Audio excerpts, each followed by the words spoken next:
My name is Elisha Lewis, and I teach in Knott County at Beaver Creek Elementary. And I do 3rd and 4th grade math this year, which, as we all know, math class, nobody really likes it. Nobody wants to come to it. They come straight from me from science, and everybody's like, well, we just did all this hands-on cool experiment, and then we get to go to math. So I was like, oh, God. So I had to try to find something that I was going to implement in my classroom this year that makes them want to say, we want to go to math class, not reading class today. So, because this is the first year that we've got to be departmentalized in the primary, so that's kind of a new experience for all of us. I got my notes on my phone, so y'all just chill with me, okay?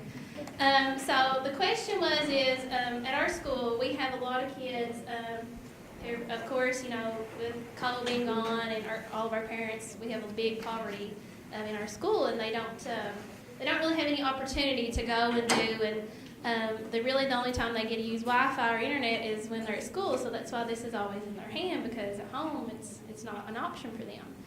And I came to the summit last year I had flexible seating last year, and I came to a presentation where they talked about dash and dot robots. Has anybody ever heard of the dash and dot coding robots?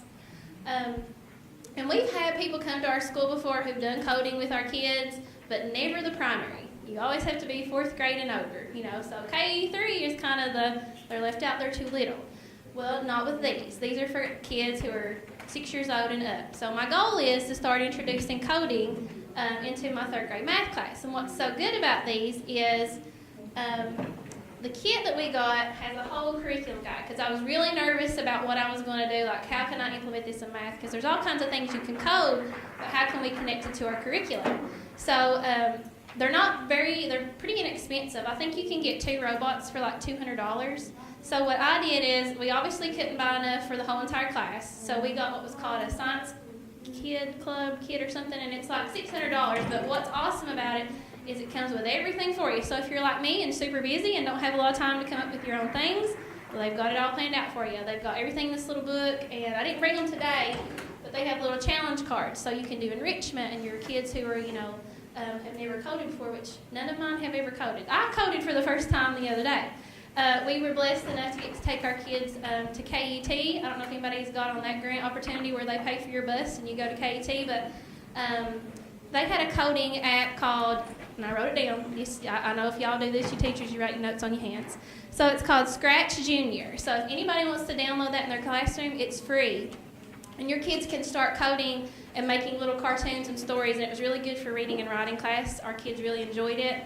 And we've got, a couple of those little Johnnies that no matter what you do in class, they never are engaged, they never want to do anything. And on that day, our kids, everybody was on that iPad coding that, and I thought, this is going to work great, because we just got our robots last week. We've not got them out of the box, we've not done anything with them. They're just sitting there looking at them, waiting on me like Christmas, like when we open them, when we're getting these out. And I told them we're not ready yet. But what really got me was that I found this statistic, and it said by 2020, which is really around the corner, that 1.4 million computer science jobs are available, and that only 400 kids are going to come out of college ready for those jobs. And I really feel like our kids are not ready for that. We do not implement any kind of, I know in the primary, it's really, everybody's scared of it because they're little. So we're going to try to do more STEM activities, and I'm going to try to do these dash and dot robots. The outcomes I hope to have is I just want them to be exposed to it. Our kids have no idea what's outside of our little community besides, coal mining, or my parents are at home doing nothing. They have no idea about these computer science jobs out there. So if they don't know about it, then how are they going to know what to do later on? And you all know as well as I do, if you get a new app or a new thing, you give it to your student and be like, hey, show me how to use this, and they can do it immediately. It's easy for them. So I really hope to I'm going to let them teach me kind of how to use this. I hope that's my plan.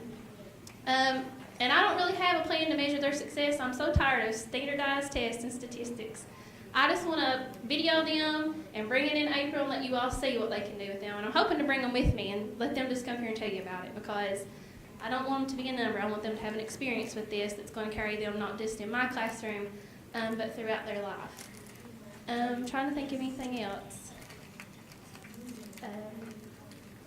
The next big thing is our kindergarten teachers were asking me about these little robots. And my big thing that I really want to try to do is, once my 3rd and 4th graders get pretty comfortable with this, I said, okay, would you guys be willing for them to mentor them and come down there and show them? Because it is for ages 6 and up. And they're like, oh, yeah, we'd be so excited to do that. Because A friend I have in Letcher County, he had just done these, I think, and if anybody doesn't know, KVIC has these that you can borrow. I didn't know that. So that's a little hint for you if anybody wants to ever try these out and see if you would like to use them. They'll let you kind of rent them out and borrow them in your classroom. He said they worked really well, and I thought, well, if first grade can do these, surely I can learn how to use these. So we're hoping to kind of do a little mentoring program that some of my kids can go and teach it to other kids, because if they can teach it, then they obviously know what to do with it. And I have some copies. All the apps that come with these robots are free. So everything that they have to code with, you just download them, and they're free. So it's not a very expensive option to have. So I brought these. If anybody's in it, I didn't make enough copies for all y'all, so y'all just fight over them, I guess. If you want one, they tell about the website that you can get these from. It's WonderWorks. They tell about all the different apps, and like I said, I can't tell you really how it's worked so far because we just got them last week. But does anybody have any questions or comments, or that's kind of all I have? Okay, thank you.